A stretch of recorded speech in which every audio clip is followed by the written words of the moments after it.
What's going on, guys? Welcome back to another video on the channel. And today we're going to be going over my 307 review rant. Just going over how I feel about this card. And like I said before this card, guys, I felt pretty on it. Like, I honestly felt like most of my picks were going to hit in this. I felt like I wasn't too worried about some of these fights, Going into this, my predictions, I felt pretty confident. And sometimes, I'll tell you guys, sometimes I don't feel as confident, and sometimes those work out. Sometimes they don't work out. I felt pretty confident about this card, but let's start here from the bottom. Like I said before, I saw some people saying they were excited for some of these prelims. Some people weren't. I wasn't too excited, and I'll just go over some of them quickly. Ryan Spann with the submission after almost knocking out St. Prix, who recently, I believe he is cut. I'm pretty sure he was removed from the roster. Interesting career, man. I used to be a fan of him back in the day, back when he was winning a few years ago. But he's bad. Stinky, but he's done now. So, yeah. What a career to end in the UFC. I'm sure there's other things ahead for him, but, what a career. Ryan Spann with the impressive win, honestly. Performance of the night they gave him for that. That submission was pretty interesting. Almeida came out too as well. A pretty heavy favorite, goes out and wins that fight. Hernandez, another decision fight, a little bit interesting. Some of these, I wasn't really excited for any of the prelims, to be honest, except for the Thompson one. And it did kind of go how I predicted it. I believe I had Buckley by decision. I don't know if I went over that in my predictions video or not, but I did have it on my Tapology if you guys want to go. If you want that, I'll make sure to put the link below. I don't know if any of you guys care about that or not, but I'll leave the option out there. No pressure. But, yeah, Buckley came out here. I honestly thought that Thompson was going to retire after this fight if he lost. I feel like there was talks of that kind of a few different places I saw, but he didn't. It didn't seem like it. It seems like he's completely fine to keep fighting, so hopefully they give him a decent fight. I will be coming out with a video within the next few days going over some matchmaking for the rest, for most of the people on this card, everyone on the main card, and then probably both of them. So I'll go over that as well. Starting off with the main card, Kayla Harrison comes out, beats Vieira. Was this the most exciting fight of all time? No, not really. I thought that Harrison was going to go out there and finish her, honestly. But the odds were kind of in her favor to win by decision, and she did. Across all three cards, she won 129-28. They gave Vieira the second round, so a little bit interesting. But Harrison went out there, minus 900 favorite. She got it done. I think she was like minus 110-ish to get a decision win. So she couldn't go out there and get the finish, but a win is a win. She's getting a title opportunity. She should. We'll see what happens with that after. But I mean, very, very impressive coming into the UFC and just getting a title shot after that short amount of time. Next up, as you guys know, the number one Kevin Holland Glazer on YouTube. This was just sad, man. It was very sad to see. Standing up on the feet, Holland was looking good to start the fight. Within those first 2.5 minutes, I'm not exactly sure when Dolidze went for the takedown, but Holland was getting some good strikes in, and Dolidze was just standing there, honestly.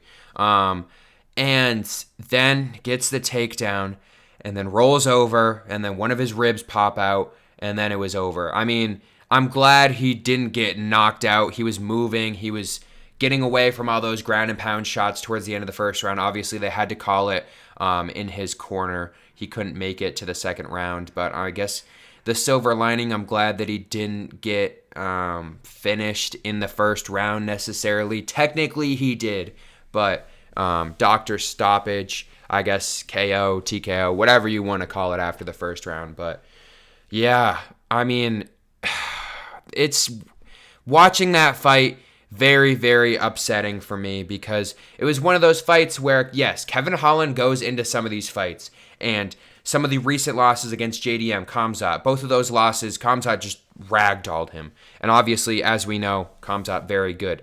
JDM very good as well. So going into this fight, I told you guys, I wasn't worried about Roman Dolidze because I don't think he can do that much offensively on the ground.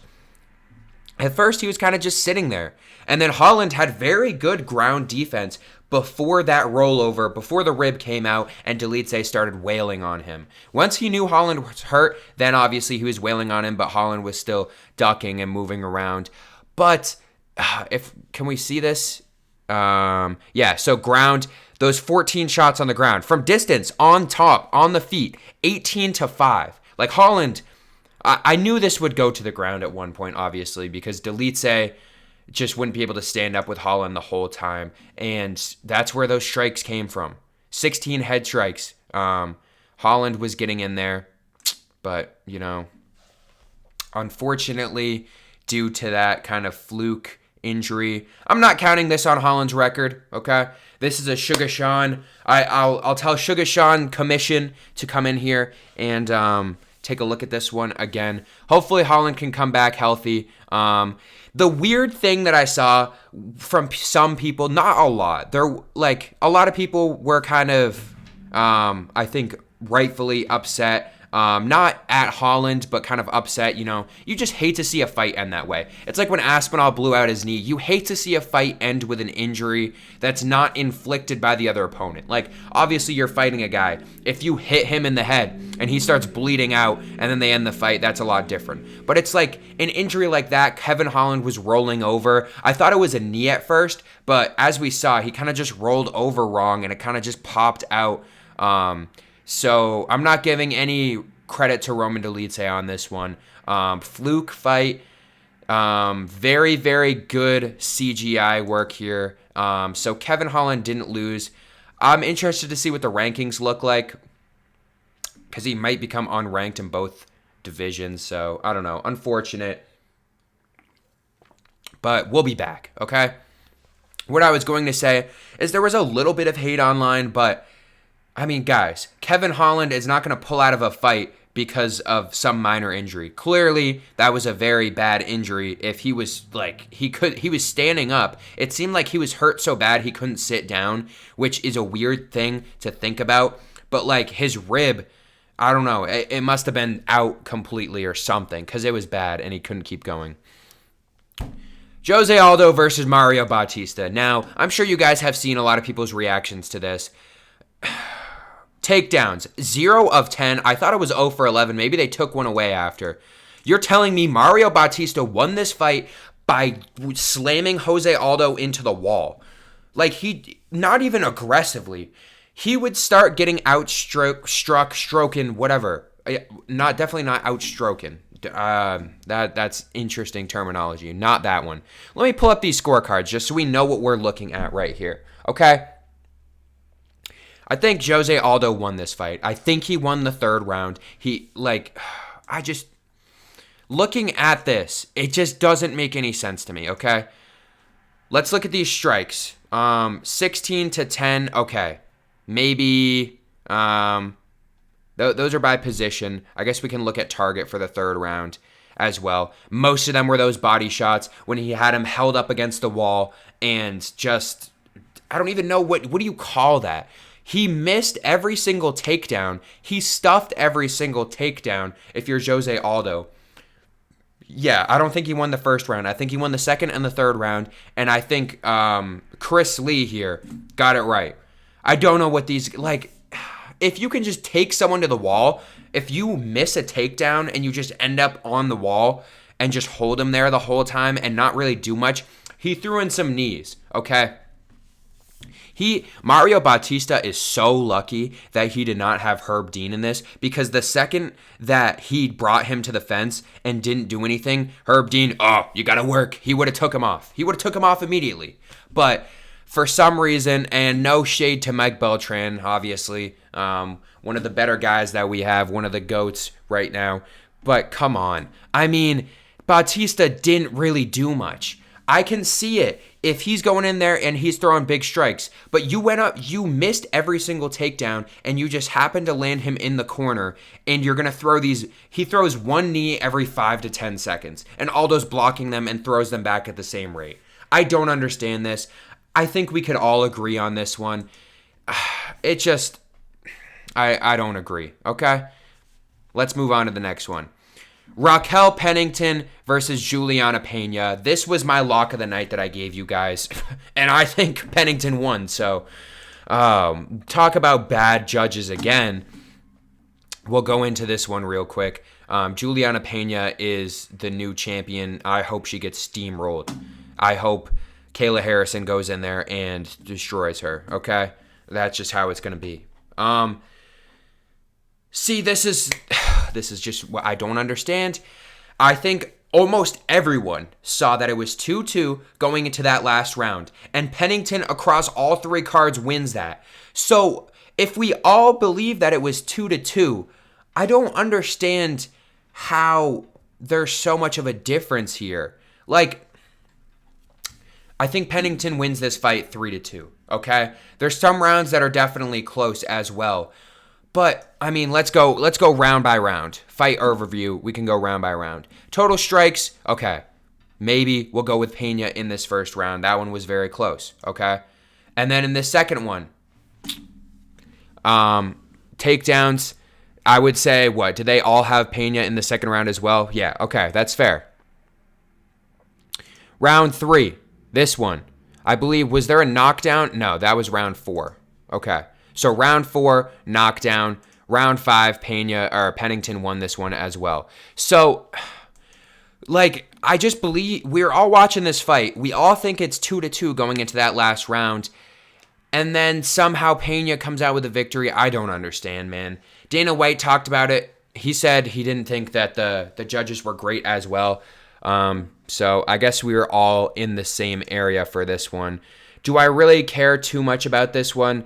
No, but, you know, the landscape of the UFC, hopefully we can see Kayla Harrison go out there and defeat Pena. Pena calling out Amanda Nunes, I'm just going to leave it at that. Whatever. Do whatever you want, man. But, yeah, the refs were not great for this one, but also the fight itself just wasn't exciting, so I can't be too upset. Khalil Roundtree versus Alex Pereira.